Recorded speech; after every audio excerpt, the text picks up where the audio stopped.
Donc nous allons reprendre avec le débat numéro 2, dont le titre est « L'impossible dossier médical partagé », point d'interrogation, avec Isabelle Adneault, Michel Gagneux, Thomas London, Hal Wolf, et le modérateur sera notre ami Philippe Leduc.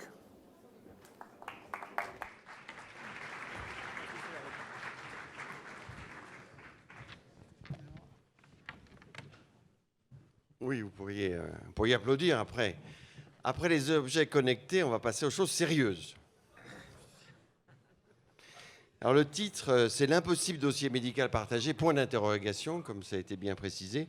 Alors on va essayer de voir si c'est vraiment impossible et on va essayer de faire du possible. Alors Isabelle Adneault, présidente de l'Ordre des pharmaciens, vous c'est un succès, mais vous nous direz si ça sert à quelque chose. Michel Gagneux, c'est pas un échec, vous dites, mais c'est pas une réussite, le DMP. Thomas London, vous êtes de chez McKinsey, vous tirez un peu la morale de l'histoire. Et Hal Wolf, vous êtes l'ancien président et directeur des opérations de Kaiser. Alors vous avez 10 millions de patients, 10 millions de dossiers médicaux. Vous nous expliquerez comment vous avez fait et surtout combien ça a coûté. Mais avant, on va regarder un petit film.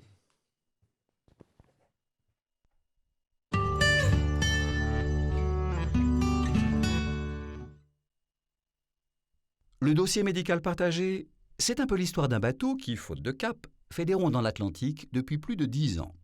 Tout commence en fanfare, en 2004, sous l'impulsion du ministre de la Santé de l'époque, Philippe Douste-Blazy. Le DMP va permettre de faire plusieurs milliards d'économies, assure-t-il. Un dossier unique permettant à tous les acteurs du secteur de la santé de connaître l'historique de soins d'un patient. L'idée est pertinente.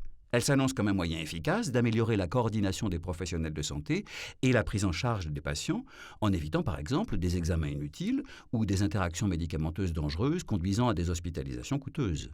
Le projet semble réaliste. Le Danemark n'a-t-il pas lancé dès 1994 un dossier médical similaire, désormais utilisé par plus de 60% des Danois? C'est donc auréolé de toutes les promesses que le DMP voit officiellement le jour par la loi du 13 août 2004. Les ambitions sont grandes. Trop grandes? Créer un dossier mentionnant le nom du patient et ses traitements, trop simple. Le contenu du DMP se veut riche. Historique des consultations, résultats d'examen, facteurs de risque individuels, documents d'imagerie médicale et même espace d'expression du titulaire. Tout doit y être. À l'épreuve du quotidien des médecins, qui n'ont guère le temps de passer des heures à pianoter sur un ordinateur, le DMP végète et gagne un surnom, le dossier mal parti. Les ministres se succèdent.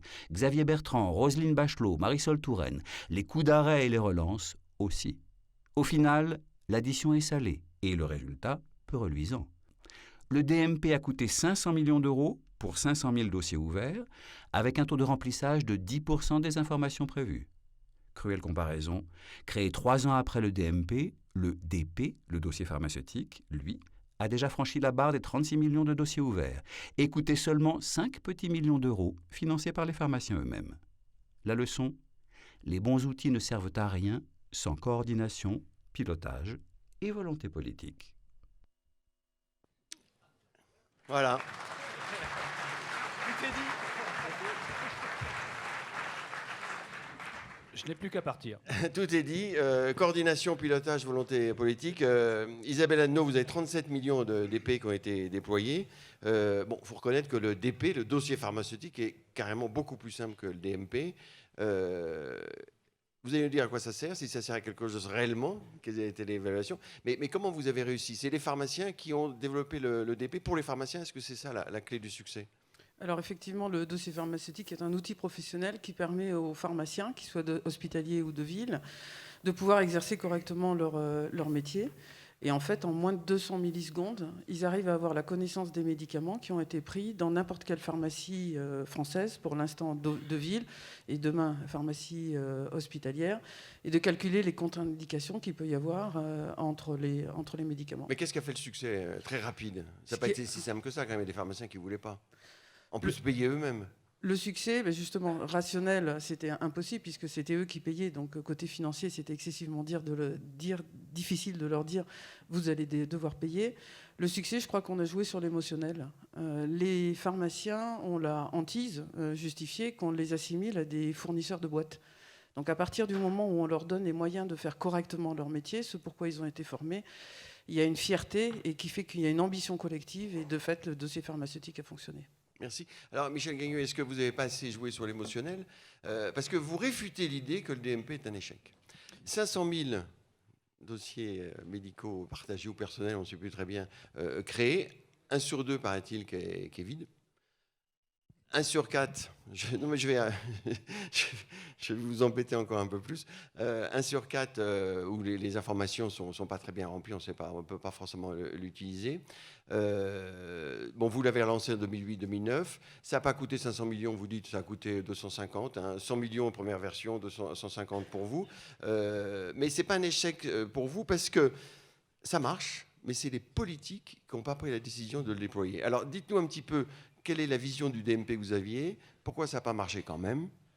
Je crois qu'au-delà des vicissitudes et des aléas du portage politique ou des vicissitudes de conduite de projet qu'il y a eu dans ce projet, je crois qu'il est utile de prendre un peu de hauteur ou de recul pour essayer d'analyser les raisons pour lesquelles un service de ce type à vocation nationale a eu tant de mal à être déployé, alors qu'il existe. Et qui marche, vous confirmez qu'il marche? Oui, il fonctionne. Je peux Enfin, il marche pas comme ça, je mais le démontre régulièrement. J'étais il y a une dizaine de jours devant la commission des affaires sociales du Sénat où on a fait une démonstration en vie réelle du fonctionnement du DMP et tout ceci. Mais les médecins s'en servent pas. Alors pourquoi? Parce que lorsque le DMP a été lancé, je crois que nous étions dans un écosystème où nous avions un déficit considérable de maturité collective en matière d'approche numérique de modernisation du système de santé. Des professionnels de santé, surtout des représentants des médecins, très circonspects à l'idée d'utiliser un outil dont on pouvait craindre qu'il pouvait être un outil de contrôle, une informatique hospitalière orientée vers l'administration et l'économie et pas du tout vers la gestion des soins avec beaucoup de retard, une industrie de l'édition de logiciels fragile, également avec une grande inégalité de qualité des produits logiciels pour les postes de travail au quotidien des professionnels de santé, des décideurs politiques aussi, une administration qui n'avait pas encore toute la capacité de conduite de projets aussi complexes. Personne n'était prêt, là, vous dites. Mais alors, oui, on n'était pas prêt. Pourquoi en 2009, vous n'en avez pas tenu compte? On en a tenu compte. Toute la stratégie définie en 2009 prenait en compte justement cette dimension parce qu'il fallait préparer un écosystème. De ce point de vue-là, il faut lire le projet DMP comme quelque chose qui est à la fois révélateur des faiblesses et des retards que nous avons pu avoir en France vis-à-vis de la modernisation du système de santé par le numérique, mais aussi un catalyseur des progrès nécessaires pour créer les conditions du développement de services numériques de ce type. Par exemple, s'il n'y avait pas eu le projet DMP, nous n'aurions pas avancé aussi vite sur la mise en place d'un cadre d'interopérabilité qui permet aux différents systèmes d'information de communiquer ensemble. Nous n'aurions pas avancé aussi vite sur la réflexion, sur le recueil du consentement du patient, parce que ce sont ces données de santé qui sont dans ce dossier médical personnel, ou partagées bientôt. Nous n'aurions pas avancé aussi vite sur la politique de sécurité, d'échange et de partage des données de santé. Si c'était à refaire, vous referiez la même chose? Alors, ce qui s'est passé... En 2009. Non, je pense que... Parlez bien dans le micro. Oui. Je proposerai les mêmes choses et je commencerai à mettre en œuvre les mêmes choses. Simplement, le DMP étant né dans un écosystème qui n'était pas préparé et ayant connu des vicissitudes de projet, puisqu'en 2008, une mission interministérielle dont je faisais partie a remis un rapport critique sur la première gestion du DMP. Il a fallu repartir de zéro. C'est ainsi que Mme Bachelot a demandé une relance du DMP sur de nouvelles bases. Nous aurions fait les mêmes propositions, sauf que le DMP était devenu le symbole d'un projet qui est un projet plus, qui n'apporte pas de la valeur assurée et qui apporte des risques pour ceux qui le portent. De ce point de vue-là, ça a suscité beaucoup d'hésitation. Il a fallu qu'il y ait un temps de maturation nécessaire pour que, de nouveau, le DMP apparaisse comme une évidente nécessité pour la modernisation. C'est le cas aujourd'hui, l'évidence de la nécessité. C'est le cas. La ministre l'a réaffirmé. Ça fait partie de la... On va parler du futur, on va faire un petit tour de table assez rapide. Non, mais juste, vous dites, est-ce que ce n'est pas les ministres quand même, alors de droite comme de gauche, j'avais Bertrand Marissola, qui, compte tenu de cette atmosphère, n'ont pas décidé le déploiement. C'est vrai ou pas? Mais il y a toujours à un moment donné des décideurs face à un environnement complexe. Alors, un ministre est toujours responsable, c'est lui qui décide ou qui décide pas. Ils n'ont pas osé. Mais je crois que tout ça est anecdotique. Ce qu'il faut... non, pas tout à fait. Parce que je pense vraiment qu'il est de notre intérêt collectif, à tous ceux qui s'intéressent à la santé numérique, d'essayer de bien analyser les raisons systémiques des difficultés d'un tel projet pour ne pas les reconduire. On parlait d'objets connectés il y a quelques instants, il y aura des problématiques de ce genre. C'est la grande pagaille, hein, vous l'avez vu, hein, on l'a vu tout mais à l'heure sur donc, les objets il est connectés. extrêmement important, je pense, de se nourrir de leçons du passé pour créer les Donc vous conditions... êtes optimiste maintenant? Oui, bien sûr. Pour qu'il marche, mais qu'il marche pour tout le Mais monde. parce qu'aujourd'hui, la santé numérique est en train de franchir un premier palier de maturité. Un programme hôpital numérique a été lancé. La télémédecine est en train de décoller. Les prérequis D'accord. Alors pour vous, sont en place. ça a coûté 250 millions à peu près. Hein, Non, la première phase de tâtonnement a coûté 90 millions Oui. jusqu'en 2008. À partir de 2009 jusqu'à 2013, 90 autres millions, 180. construction et sites pilotes comprises. Et aujourd'hui, le maintien en condition opérationnelle et les évolutions techniques annuelles nécessaires pour le DMP sont autour d'un coût de 12 millions d'euros par an. Quand on additionne tout ça, ça fait 250. Ouais, voilà. Mais ce qui est peu par rapport à d'autres projets à On va l'étranger. le voir. Hein. Alf Alvol, vous êtes l'ancien vice-président directeur des opérations de Kaiser. Kaiser, c'est un HMO, c'est un système de santé intégré. Vous êtes présent dans 8 États, plus Washington. Vous vous occupez de 10 millions de patients. Vous avez 38 hôpitaux, 619 maisons de santé de soins primaires et secondaires, 17 800 médecins, 177 000 employés. Vous avez décidé en 2001 de lancer un DMP. Ici, en France, on dit DMP, un dossier médical. Ça a marché. Alors, il y a deux choses quand même. Vous allez nous expliquer comment vous avez procédé, mais ça a coûté 4,5 milliards de dollars.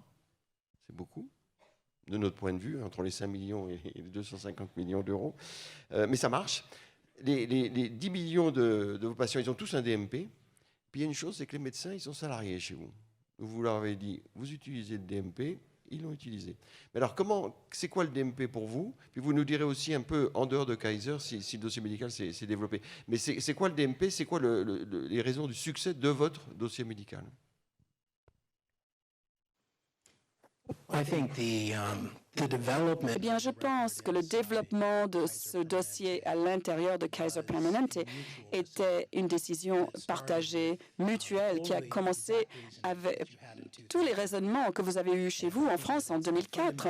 Et je pense que ce sont les fondamentaux derrière chaque pays, chaque domaine à grande échelle, c'est qu'on regarde la qualité, l'accès et le coût et comment les améliorer.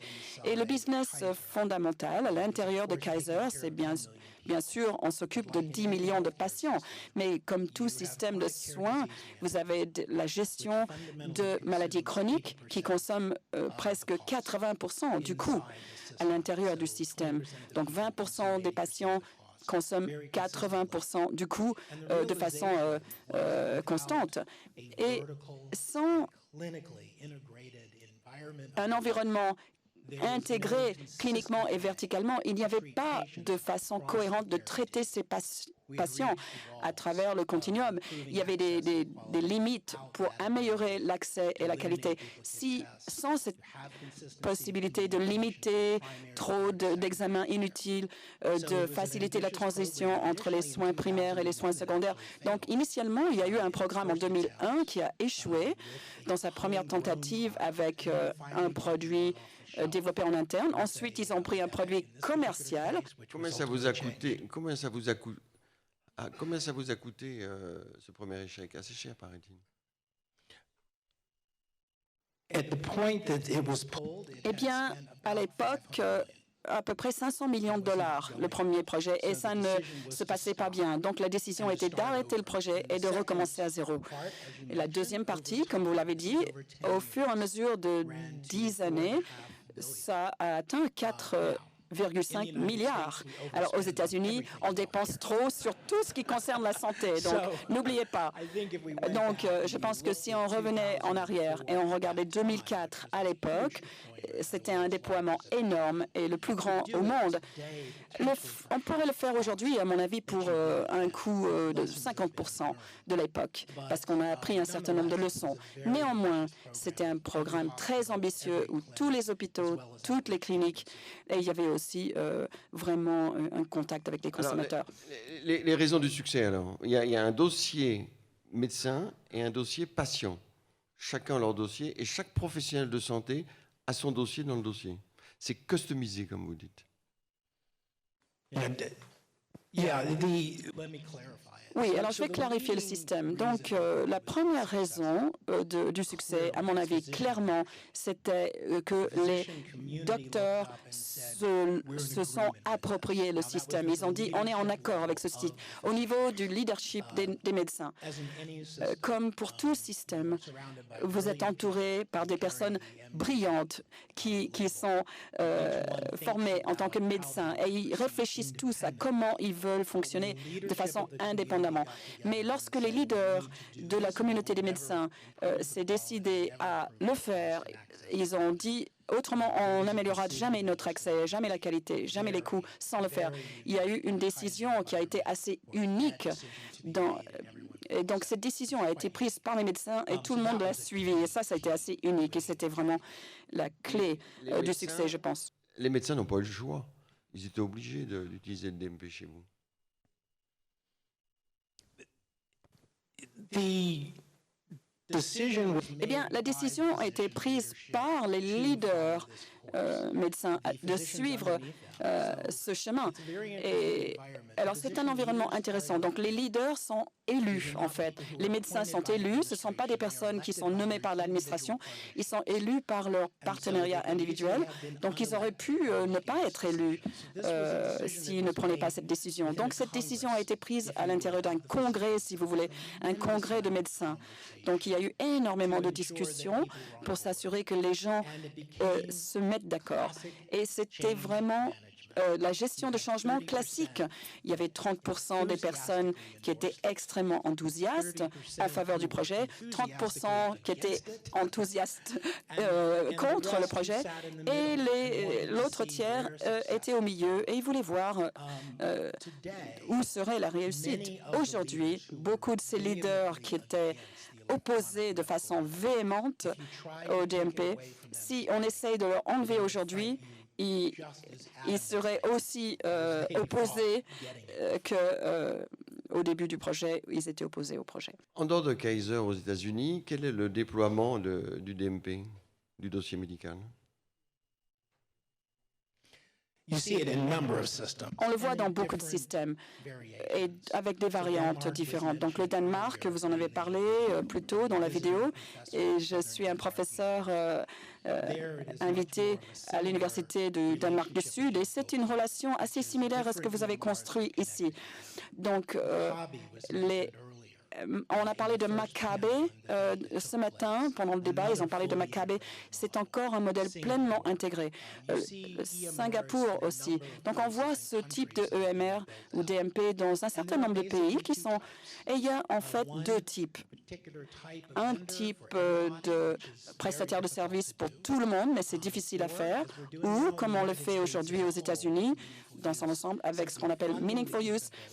On finance la capacité et ensuite, comme vous le faites, on utilise ce qu'on appelle les échanges d'informations de santé pour relier les données afin qu'elles soient rendues disponibles. On finance à l'usage, hein, c'est ça qui...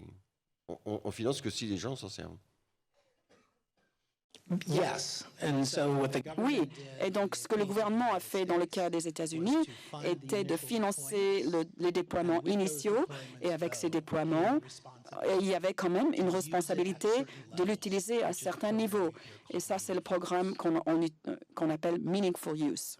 Est-ce que c'est un succès en dehors de Kaiser, quand même, vous n'avez pas dit? Est-ce qu'il est largement déployé, le dossier médical, ou pas?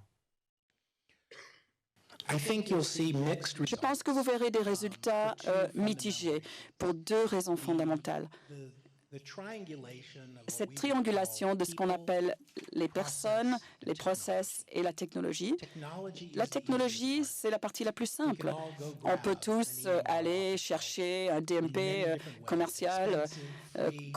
Ça peut être cher, ça peut être gratuit, peu importe. C'est ça la partie facile. La partie qui concerne les êtres humains, c'est la partie la plus difficile. C'est la culture qui est en jeu. Et comme on dit, la culture mange la stratégie au déjeuner. C'est ce qu'on dit en anglais.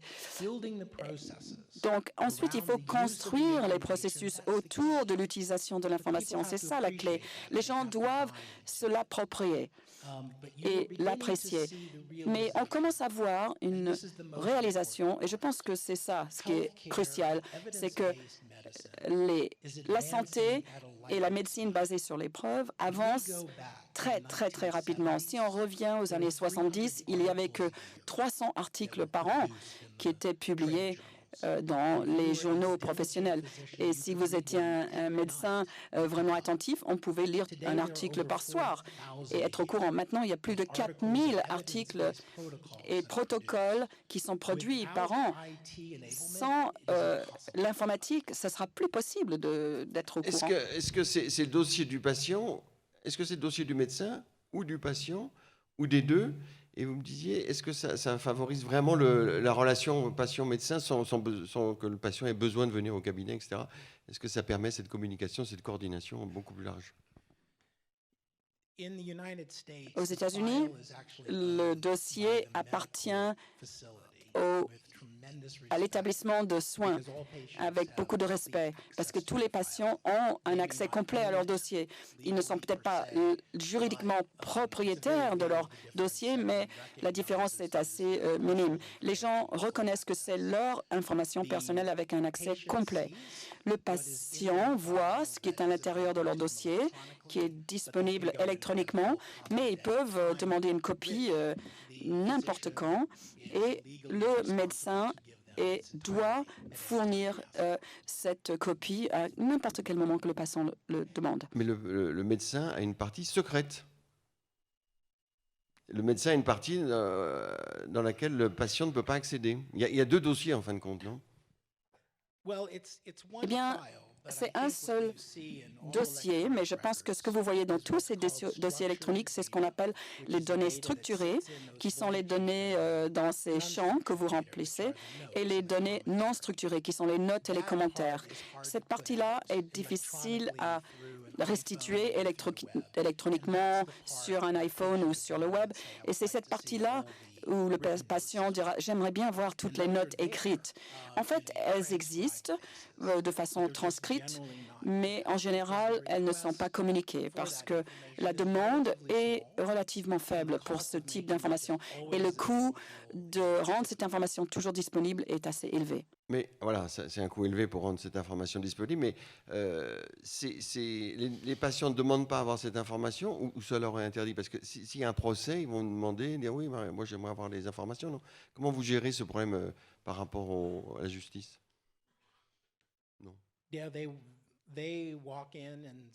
Oui, c'est vrai, ils viennent et ils disent on va demander le dossier et si le patient donne la permission, ces informations sont données. Ça peut être donné sur un CD ou sur papier ou sur un dispositif comme une clé USB. Alors Thomas Landon, avant de revenir, savoir comment va se développer le DMP en France, quel regard vous avez sur ça? Est-ce que ce qui se passe aux États-Unis est transposable? Non, pas complètement, mais on voit bien quelques lignes de récit quand même. Oui, alors effectivement, le système Kaiser est très différent de ce qu'on a en France. Néanmoins, il y a un certain nombre d'enseignements très très intéressants, je trouve, à tirer. D'abord, pour laisser de côté l'aspect technique, la solution marche effectivement, et probablement on a évité un certain nombre des écueils dans lesquels les Anglais, par exemple, se sont enfoncés, qui ont consisté à essayer de construire effectivement un modèle unique, monolithique, etc. Donc on a évité cet écueil-là. Et maintenant, la vraie question, c'est effectivement celle de l'adoption. Et si on reprend l'exemple de Kaiser, il y a probablement un certain nombre de facteurs de succès clés. Et quand on regarde ce qu'on a fait en France face à cela, en fait, on n'a jamais vraiment donné la chance au DMP de réussir jusqu'à présent. On espère bien que ça va changer. Ah, Michel Guinguet, vous avez jamais... Non, on va revenir. Vous n'avez jamais donné... C'est une attaque directe sur Michel Guinguet, là. Vous n'avez jamais donné la chance pour qu'il réussisse. Lui, si. Ah bon, d'accord, ça va. Alors, vous retirez ce que vous venez de dire, alors ça va. Ouf. Alors qu'est-ce qu'il faut donner alors première chose, sur le positionnement du DMP. Le DMP a vraiment souffert de ce débat de principes conceptuels. Est-ce que c'est le dossier personnel? Est-ce que c'est le dossier partagé? Avant que ça puisse être un dossier utile pour le patient, etc., il faut que ça soit utile pour le professionnel. Je pense que l'exemple de Kaiser le montre très bien. Il faut que le professionnel y voit un intérêt et qu'il considère que ce soit d'abord son outil. C'est pas gagné. Aujourd'hui, c'est pas on gagné y est encore pas. aujourd'hui. Première chose, exactement. Alors on se pense sur l'avenir maintenant. Alors, Il nous reste 20 minutes sur l'avenir. Deuxième Allez-y, chose, la pour mobilisation des réussir. professionnels. On y a travaillé, mais probablement le niveau de mobilisation et de leadership médical derrière la solution à Kaiser est aussi quelque chose sur lequel s'interroger. C'est Troisième chose. très différent parce qu'ils sont salariés quand même. Ils ont voulu faire un magnifique congrès. Ils sont salariés de Kaiser, les médecins. Oui. Donc, Mais on a des leaders France, médicaux dans ce pays aussi. oui, je veux dire, on mais a ils une sont pas communauté salariés. médicale Certes, certes. Troisième point, c'est la focalisation sur les usages. La focalisation sur les usages. Là encore, c'est un point très important. Un DMP pour quelqu'un qui voit son médecin tous les 3 ans, quel intérêt? Par contre, comment est-ce qu'on fait en sorte que sur le patient diabétique, c'est-à-dire comment est-ce que cet outil devient l'outil de travail quotidien du médecin? Comment est-ce qu'on fait en sorte qu'on le rend tout de suite utile? Comment est-ce qu'on fait en sorte qu'on le lie à des protocoles de soins? Et je pense que c'est un des éléments très forts chez Kaiser, c'est que c'est devenu l'outil clé pour permettre une modalité de traitement. Donc aujourd'hui, comment est-ce qu'on fait en sorte de basculer sur ces notions Ça d'usage? soit vraiment utile, quoi. Et deux autres choses, c'est donner des moyens. Enfin, je veux dire, 4 milliards et demi, 500 Oui, dollars Michel Gagneux, on par vous reproche d'avoir patient. trop dépensé, mais en fait, vous n'avez pas assez Ouais. dépensé. Et la Cour des comptes, même la Cour des comptes en 2012-2013, déplorait le fait qu'au moment où on basculait en phase de déploiement, on réduisait les moyens qu'on mettait derrière. Donc on ne s'est juste pas donné les moyens de réussir. Alors, est-ce que maintenant, vous avez un dernier point, non? Et mon dernier point, oui, merci. On dit 2, alors j'attends le deuxième. oui. C'est cette notion de calendrier, de cap clair qu'on garde, et puis d'incitatif. Quand l'IATA a fait la bascule sur les billets électroniques, ils ont fixé un calendrier. Ils ont dit jusqu'à cette date-là. Après cette date-là, vous ne pourrez plus fonctionner autrement. Le plan ARA d'Obama, qui donne des incitatifs financiers à l'usage, Qui marche qu'à moitié, quand à même. peu près 60 000 $ par médecin sur 5 ans. À partir de 2015, c'est plus des incitatifs positifs, c'est des pénalités. Ouais, on est en Là Amérique, encore, là. on le fait sur la transmission des feuilles de soins. Donc là encore, Ouais. est-ce que c'est encore un levier qu'on n'a pas utilisé? Des pénalités Donc, pour les voilà. médecins. Vous vouliez rajouter quelque chose, non, par rapport aux médecins?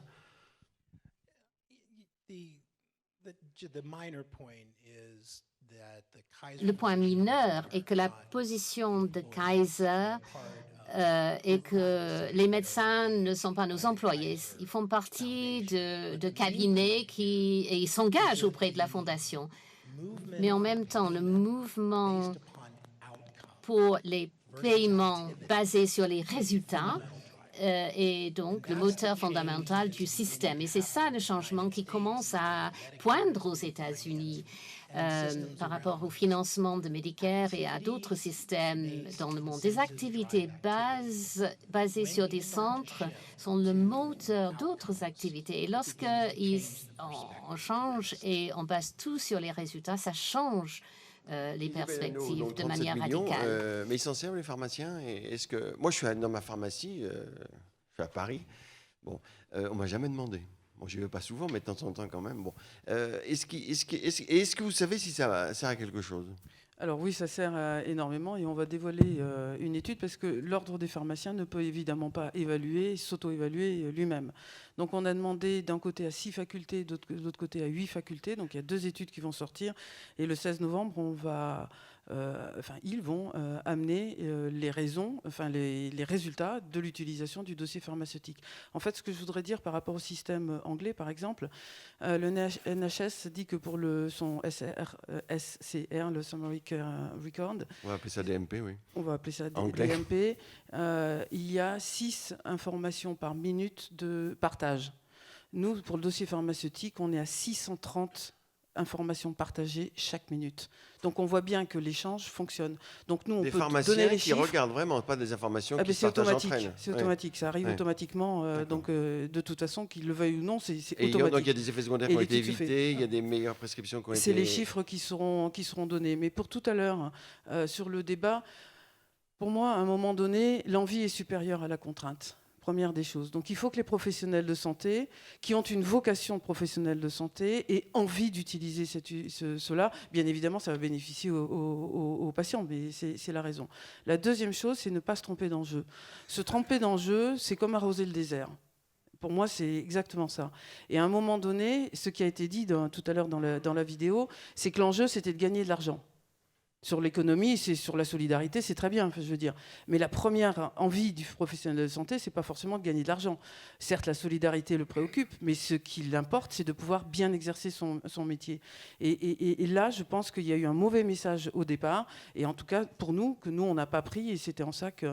Ça et a pu vous avez fonctionner. valorisé la profession. C'est là tout votre art, une question émotionnelle, de fierté Oui, et puis professionnelle. on a fait aussi une autre chose à laquelle, franchement, c'était de l'impopularité garantie, en tout cas pour moi, qui était porteur du projet. Parce qu'à un moment donné, je n'arrêtais pas de dire non à tout le monde. Parce que nous, le dossier pharmaceutique est excessivement rustique. C'est ce que vous disiez tout à l'heure. Ah, vous le Ça veut dire reconnaissez, qu'il y a quand même. beaucoup de personnes qui voulaient charger la barque, mais c'est pas 4 mois qu'on veut, c'est 1 an, on voudrait pouvoir rajouter telle chose, les allergies. Non, rien, sauf le rustique, c'est-à-dire les médicaments. Alors, quel conseil vous donneriez à Michel Gagneux et puis après vous, et puis après on va quand même savoir le DMP 2015 de quoi il sera fait. C'est plus vous qui allez l'avoir en charge, mais vous travaillez avec l'assurance maladie pour le développer. Alors, c'est quoi le conseil? Alors, je me les garderais bien relationner avec les de professionnels de donner santé. des conseils. On se rencontre assez fréquemment, mais je me garderais bien de donner des conseils dans un dossier aussi complexe. Mais néanmoins, ce qui m'apparaît, c'est que de cloisonner en fait certaines données, par exemple la biologie, les médicaments, certaines choses, ça donne de l'appétence à un dossier. Lorsque des médecins verront tous les médicaments en espérant que le DP abonde le DMP, puis d'abord c'est dans la loi, puis c'est un vœu réel de la part des pharmaciens de partager ces données-là. Quand les biologistes mettront les résultats, ça veut dire qu'à un moment donné, vous allez avoir de l'appétence pour ce dossier. Et après, ça va rouler tout seul.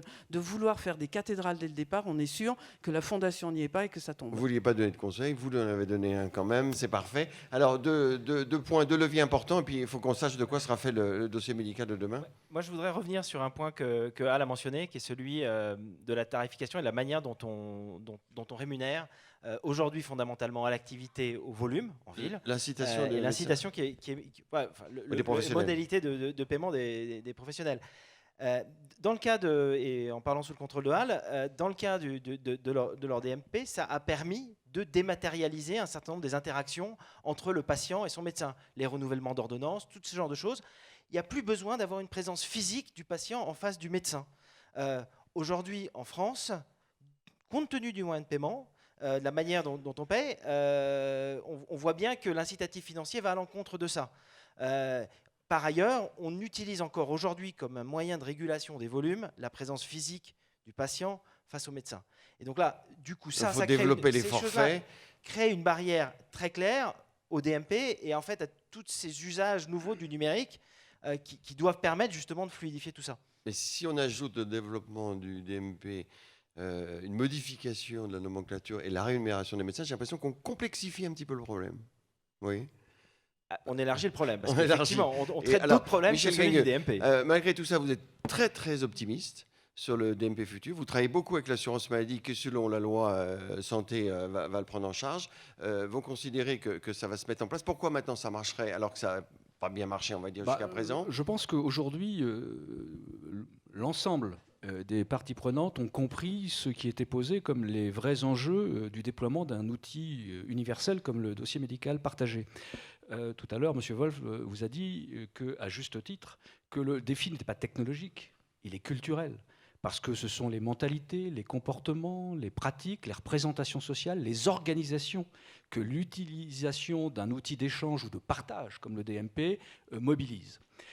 De ce point de vue, il ne peut pas y avoir de succès de déploiement d'un outil, même quand il marche techniquement, comme c'est le cas aujourd'hui, comme le DMP, si un certain nombre de conditions ne sont pas réunies. Le déploiement ne peut être que systémique. Il faut s'adresser aux professionnels de santé pour les convaincre qu'il y aura de l'usage, et il faut faire en sorte qu'ils aient de l'usage, qu'ils reçoivent des résultats de biologie, des résultats de radiologie, des documents. Est-ce que ça va être le cas alors? Ça va être le cas. Il y aura toutes les données de des documents de il y aura sortie le de DP. l'hospitalisation, etc., etc. Il faut également Mais il faut trouver non, mais il des faut- modalités. Est-ce que ça va- est-ce que Ne me ça va coupez se pas, faire? c'est trop compliqué Oui. pour vous me couper toutes les 30 secondes. Mais est-ce que ça va se faire? Oui, ça va se faire. Alors, je disais, premier axe systémique, les professionnels de santé. Il faut aussi les accompagner de manière incitative, en manière d'assistance, en manière de rémunération, pour que l'usage du DMP soit au rendez-vous pour les professionnels de santé. Il faut travailler, excusez-moi, c'est Non, mais compliqué. je commente ça va être inclus dans la ROS, la rémunération. Je vais y revenir. Bon, d'accord. Je vous dis les conditions du succès d'un DMP, ensuite je vais vous dire ce qui va se faire. Ah, d'accord. Troisième axe, c'est l'axe d'intégration par les industriels, par les offreurs de solutions logicielles, des fonctionnalités du DMP qui soient dans des conditions économiquement et ergonomiquement performantes pour les professionnels de santé. Ce travail a été commencé, mais c'est un des enjeux essentiels parce que la cible, ce n'est pas tellement d'accéder au DMP par un web service de la part du professionnel de santé, c'est de l'avoir de manière naturelle sur son poste de travail, en interaction permanente avec son propre logiciel métier, car je vous rappelle qu'en France, le dossier médical personnel ne se substitue pas à l'outil métier. Il ne se substitue pas au dossier informatisé hospitalier ou au dossier personnel, professionnel du professionnel de santé. Est-ce que je peux vous poser une question ? Il est territorial, parce qu'il ne sert à rien d'inciter des médecins de Marseille à utiliser le DMP quand ce sont les labos de Lille ou des hôpitaux de Lille qui déversent des informations. Il y a donc une nécessité d'une approche systémique, territoriale également, c'est le 4e axe, pour réussir le déploiement du DMP. Et toutes ces conditions sont réunies. Aujourd'hui, je crois que tout le monde a compris quels sont ces enjeux. Et il y a un dernier axe qui est fondamental, il a été longtemps dit, c'est qu'un sujet de ce genre est un sujet de long terme. Nous avons dans notre pays de plus en plus de difficultés à incarner et à porter des projets de long terme. La constance, quels que soient les petits accidents de parcours, est une absolue nécessité. Alors maintenant, je crois que les conditions sont en train d'être réunies. Comme vous le savez, le projet de loi de modernisation de notre système de santé prévoit le transfert du DMP à la CNAM. Comme vous l'avez dit, nous travaillons avec elle pour qu'elle le récupère dans les meilleures conditions possibles. Et la feuille de route de déploiement du DMP est en train d'être définie en concertation avec l'État, avec la participation de la ZIP Santé. En 2016, la Caisse nationale d'assurance maladie sera en état technique et juridique de lancer à grande échelle le déploiement du DMP. Avec... Fin 2016, dit le directeur général Nicolas Revel. Oui, parce qu'il y a toute une série d'étapes à remplir. Et sans trahir des secrets d'État, il est prévu effectivement que l'usage d'un service que le DMP soit inscrit à l'agenda conventionnel, donc à des discussions avec les représentants médicaux ou de professionnels de santé pour discuter des modalités d'accompagnement des professionnels de santé sur le DMP. Donc je crois que nous entrons maintenant dans une phase où, après avoir connu des périodes de stop and go, des vicissitudes, nous allons enfin réussir ce projet parce qu'il va s'insérer dans un écosystème numérique beaucoup plus complet et dont le DMP ne sera qu'une brique. Voilà. C'est ce que vous disiez en 2009, absolument. En créant la ZIP Santé, c'était important de... donc vous êtes optimiste. Vous vouliez rajouter quelque chose, mais j'ai deux, trois autres questions. Oui, je voulais simplement insister, je pense que c'est un des points qui est mentionné dans le film tout au départ, faute de cap. Et je pense qu'on est sur quelque chose de long terme. Kaiser Permanente, encore une fois, 10 millions d'assurés, un système beaucoup plus intégré que le nôtre. Une fois que la solution, le design de la solution était prête, 6 ans. Voilà, 6 ans. 2003-2009. Voilà. Avec un cap très clair. Alors Michel Gagneux, est-ce que c'est le dossier du patient ou c'est le dossier du médecin ? Ce sont les deux. Et c'est la spécificité du projet français. Et je crois à juste titre, parce que ça réunit un juste équilibre entre la capacité de maîtrise du patient qui doit donner son consentement à la création de son dossier dans lequel il y a ses données personnelles, dans sa capacité à habiliter les professionnels de santé à échanger ou partager de la donnée de santé. Et puis c'est un outil qui est d'abord évidemment au quotidien nécessaire à l'usage des professionnels de santé parce que c'est eux qui vont s'en servir pour mieux prendre en charge de façon coordonnée le patient pour décider si tel document médical, si tel résultat, si donc telle donnée de santé... Donc chacun a accès à toute l'information sur le dossier.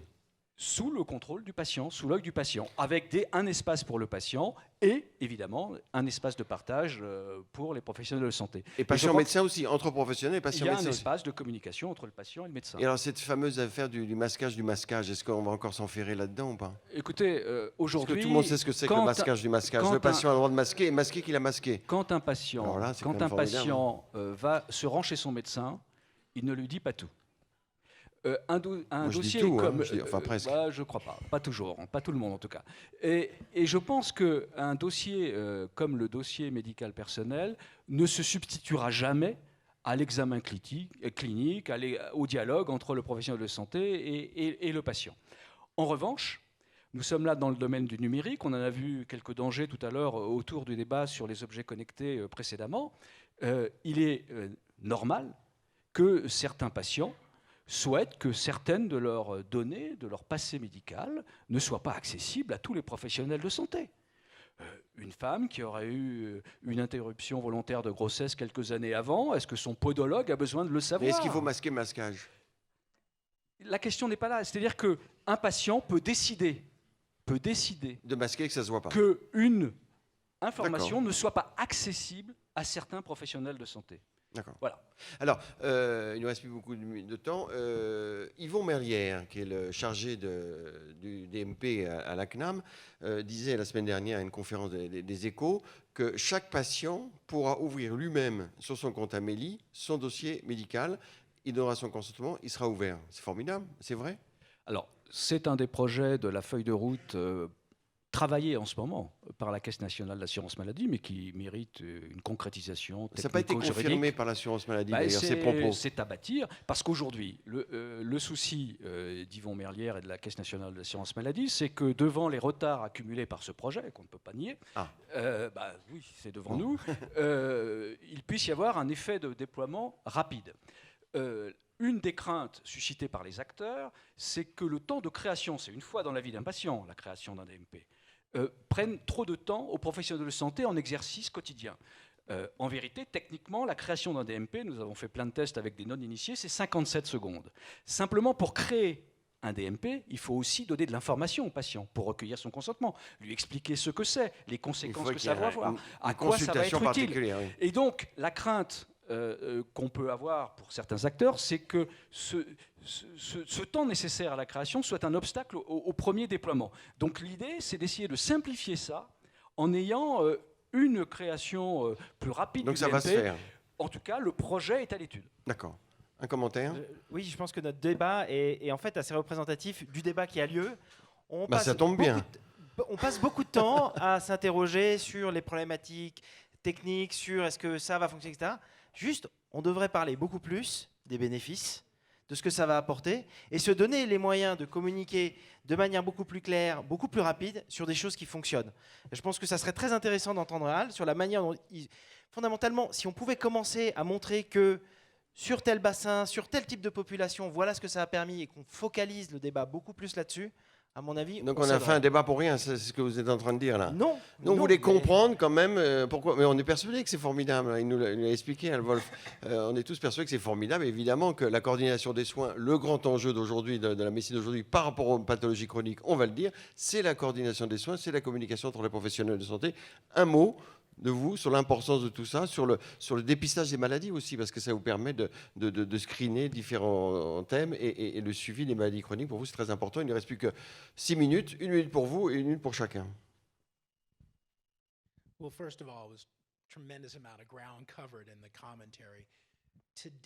Tout d'abord, on a dit énormément de choses. Aujourd'hui, dans le monde d'où nous venons, où il y a le rendez-vous, Kaiser est un exemple.